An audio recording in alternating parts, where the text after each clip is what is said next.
News Bangla Bagdevi সম্মান 2025। আপনারা জানেন যে বাঙালি মানেই কিন্তু তার সরস্বতী পুজো মানে দুর্গা পুজোর থেকেও একটা আলাদা এনভায়রনমেন্ট থাকে, কারণ বাঙালির সরস্বতী পুজো মানেই কিন্তু একেবারে ভ্যালেন্টাইন্স ডে, যেদিন কিন্তু একেবারে কাপেলসরা এবং শুধু কাপেলসরা নয়, ছোট থেকে বাচ্চা থেকে বয়স্ক সবাই কিন্তু এই উৎসবে আনন্দে মেতে ওঠে।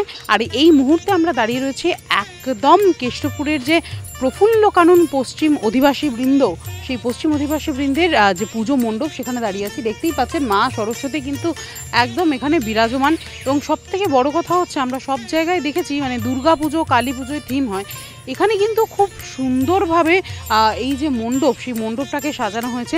সরস্বতী পুজোতেও এত সুন্দর মণ্ডপ, একই সঙ্গে দেবী প্রতিমা মানে মণ্ডপের সাথে সাজুজ্য রেখেই কিন্তু দেবী প্রতিমা তৈরি হয়েছে। বিশাল এখানে দেবী প্রতিমা, মানে মায়ের যেরকম মহিমা সেরকমই কিন্তু এখানে মা বিরাজমান, বড় সড়ো মানে একদম বড় সরস্বতী যাকে বলে সেই রূপে কিন্তু মা এখানে বিরাজমান। এবং এখানে দেখতেই পাচ্ছেন যে যারা কেষ্টপুর পশ্চিম অধিবাসী বৃন্দের সদস্যরা রয়েছে তারা সকলেই এখানে রয়েছেন। সরস্বতীর সংখ্যা বোধহয় এখানে একটুখানি কম, কিন্তু কার্তিকদের সংখ্যা কিন্তু অনেক বেশি, মানে যুব কার্তিক সব একদম জলজল করছে। এত সুন্দরভাবে এনারা মায়ের আরাধনা করেছেন এবং এত সুন্দর মাতৃ প্রতিমার যে রূপ, অপরূপ রূপ মায়ের, সেই রূপের জন্য কিন্তু নিউজ বাংলা বাগদেবী সম্মান 2025-এর তরফ থেকে সেরা মাতৃ প্রতিমা সম্মান পেয়ে যাচ্ছে কেষ্টপুর প্রফুল্ল কানন পশ্চিম অধিবাসী বৃন্দ। 3 cheers for কেষ্টপুর প্রফুল্ল কানন পশ্চিম অধিবাসী বৃন্দ।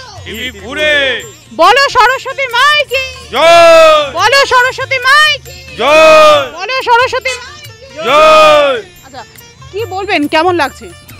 অত্যন্ত ভালো লাগছে। আমি আমাদের পক্ষ থেকে কেষ্টপুর প্রফুল্ল কানন পশ্চিম অধিবাসী বৃন্দের পক্ষ থেকে আপনাদের সংস্থাকে শুভ বসন্ত পঞ্চমীর শুভেচ্ছা, ভালোবাসা এবং প্রণাম জানাচ্ছি।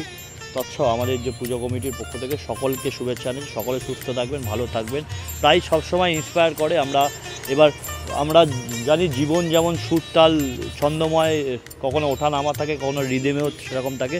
আমরা সকলেই মর্মাহত কিংবদন্তি উস্তাদ জাকির হোসেন প্রয়াত হয়েছেন, তাকেই ট্রিবিউট দিয়েই আমরা এই উস্তাদ, আপনাদের মণ্ডপে দেখবেন উস্তাদকে আমরা ট্রিবিউট দিয়ে এই মণ্ডপটা করেছি।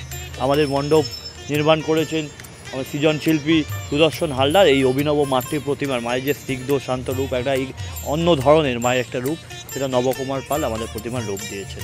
আমরা এই সবসময় সামাজিক কোনো বার্তা দিতে চাই। আপনারা দেখবেন আমাদের দুর্গাপুজো যখন হয়, আমরা সোশ্যাল মেসেজ একটা দেওয়ার চেষ্টা করি, কাউকে ট্রিবিউট করা মনীষীকে বা কোনো সামাজিক বার্তা দেওয়ার। তাই আমরা উস্তাদ জাকির হোসেনকে সম্মান জানাতে, তার সুর তাকে আরেকবার সকলের মধ্যে, তিনি হয়তো আজকে নেই, কিন্তু তার সুরের মাধ্যমে, তার মেমোরিসের মাধ্যমে আমাদের মধ্যে বাঁচিয়ে রাখতে চেয়েছি।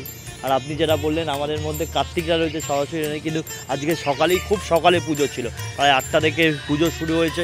মা কাকিমা দিদিরা বোনেরা যারা ছিল তারা এই মুহূর্তে একটা দুপুরের সময় তারা বিশ্রাম নিচ্ছে, আর তারা আবার সন্ধ্যেবেলা নিশ্চিতভাবে আসবে। এখন আমরা সকলে রয়েছি, এই আর। আচ্ছা, কি বলবেন, কেমন লাগছে? অসাধারণ অনুভূতি। যে কোনো পুরস্কারই খুব ভালো লাগে, আপনারাও দিয়েছেন স্বীকৃতি, এই জন্য আপনাদেরও অসংখ্য ধন্যবাদ। একেবারেই মানে দেখতেই পাচ্ছেন যেরকমভাবে উস্তাদ জাকির হোসেনকে, মানে ভগবান কিন্তু হয় ভক্তের ভগবান। আর তিনি তো, জাকির হোসেন তো এমন একজন ছিলেন যার বাদ্যযন্ত্র শোনার জন্য মানে মা স্বয়ং সরস্বতী মাও বসে থাকতেন, এরকম তার হাতের কাজ, এরকম তার তবলার বোল। সেই রকমভাবেই কিন্তু এনারা এই মণ্ডপটাকে সাজিয়েছেন। একই সঙ্গে বলেইছি আমি আগেই যে মণ্ডপের সাথে সাজুজ্য রেখেই কিন্তু একদম দেবী প্রতিমা হয়েছে। এত সুন্দরভাবে এনারা পুজো করেছেন, মাতৃবন্দনা করেছেন। এই পুজো দিন দিন আরও বড় হয়ে উঠুক এবং এই পুজোর সাথে যারা যুক্ত রয়েছেন সকলের উত্তর শ্রীবৃদ্ধি হোক, এই শুভেচ্ছা, এই শুভ কামনা রেখে আপাতত আমরা এখান থেকে বিদায় নিচ্ছি। ক্যামেরায় প্রিন্সের সাথে তিতির মুখার্জি, নিউজ বাংলা।